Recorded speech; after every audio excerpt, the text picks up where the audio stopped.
Hi all. आज हम अपनी DDL कमांड जितनी हमने पढ़ी है उसमें से हम अपनी एक और कमांड पढ़ेंगे जो कि है ट्रंकेट टेबल कमांड, और उसी के साथ हम ड्रॉप टेबल कमांड भी पढ़ेंगे।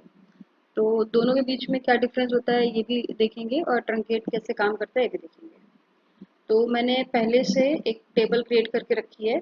आप लोग को पता है टेबल कैसे क्रिएट करते हैं, और कॉलेज नाम के डेटाबेस में मैंने यूज़ करी है टेबल एम्प्लॉय नाम की। तो उसमें मैंने फील्ड दिए हैं employee ID, employee name, age, salary. ये इनके डेटा टाइप्स हैं और ये इनके कंडीशंस लगी हैं। मैंने एम्प्लॉय आईडी को प्राइमरी की दिया है और ऑटो इंक्रीमेंट दिख रखा है। फिर मैंने उसमें डेटा इंसर्ट किया है। एम्प्लॉय आईडी दिया 1 2 3, प्राइमरी की है तो यूनिक होनी चाहिए, और एम्प्लॉय नेम दिए हैं, एज और सैलरी दे दी है।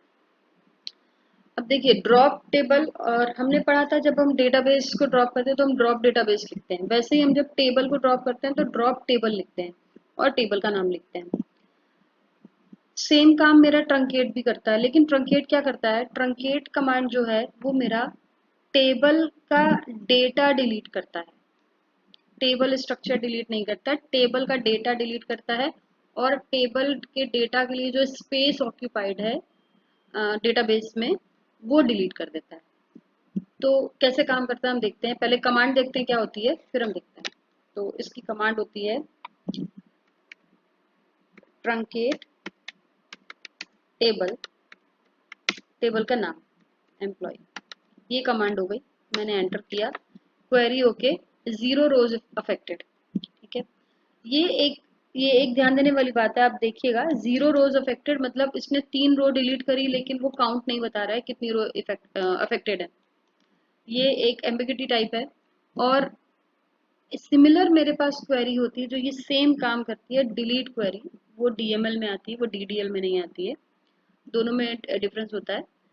वो आपकी बताएगी कि कितनी रो अफेक्ट हुई है, लेकिन ट्रंकेट आपका ये नहीं बताता है कि कितनी रो अफेक्ट हुई है। ठीक है, तो हमें ट्रंकेट में क्या देखना है कि ट्रंकेट टेबल क्या करता है, टेबल का पूरा डेटा डिलीट करता है, बट वो ये नहीं बताता है कि कितनी रो अफेक्ट हुआ है। ऐसा क्यों होता है ये मैं आपको बताऊंगी। पहले हम देखते हैं कि ट्रंकेट टेबल करने से हुआ क्या। अब हम अपने डेटाबेस में शो टेबल्स करते हैं। देखिए अभी भी एम्प्लॉय नाम की टेबल है वहां पर। ठीक है, अब हम इसको डिस्क्राइब करते हैं। जो मेरा ये डिस्क्रिप्शन था ये पूरा सेम है, यही पूरा है। ठीक है, अब फिर फायदा क्या हुआ, टेबल तो डिलीट हुई नहीं, तो फिर ये DDL कमांड कैसे है, डेटा डेफिनेशन लैंग्वेज, मतलब जो टेबल स्ट्रक्चर पे काम करे। लेकिन मेरा टेबल स्ट्रक्चर तो वैसे का वैसे ही है, कुछ भी चेंज नहीं हुआ है। Then how it is a DDL language, DDL command. देखिए इसका पूरा डेटा डिलीट हो चुका है। अगर हम सेलेक्ट स्टार फ्रॉम एम्प करेंगे तो आपको एम्प्टी सेट मिलेगा, यानी कि जो ये डेटा था वो डिलीट हो चुका है। अब ये इसको DDL कमांड इसलिए इसमें इसको DDL कमांड में इसलिए रखते हैं क्योंकि इसका प्रोसेस क्या होता है, ट्रंकेट टेबल क्या करता है, टेबल को पूरा ड्रॉप करके रिक्रिएट कर देता है, फ्रेश टेबल क्रिएट कर देता है।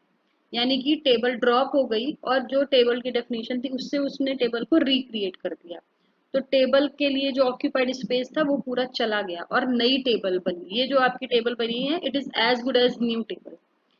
इसीलिए ये आपको 0 रो अफेक्टेड दिखा रहा है, क्योंकि उसने रोज पे काम नहीं किया, उसने पूरा टेबल स्ट्रक्चर डिलीट करा और रिक्रिएट करा। तो ये डेफिनेशन लैंग्वेज पे काम चल रहा है, इसीलिए इसको DDL कमांड में रखते हैं, DML कमांड में नहीं रखते। ये क्वेश्चन एक बार मतलब अक्सर पूछा जाता है कि ड्रॉप टेबल ट्रंकेट टेबल में क्या डिफरेंस है।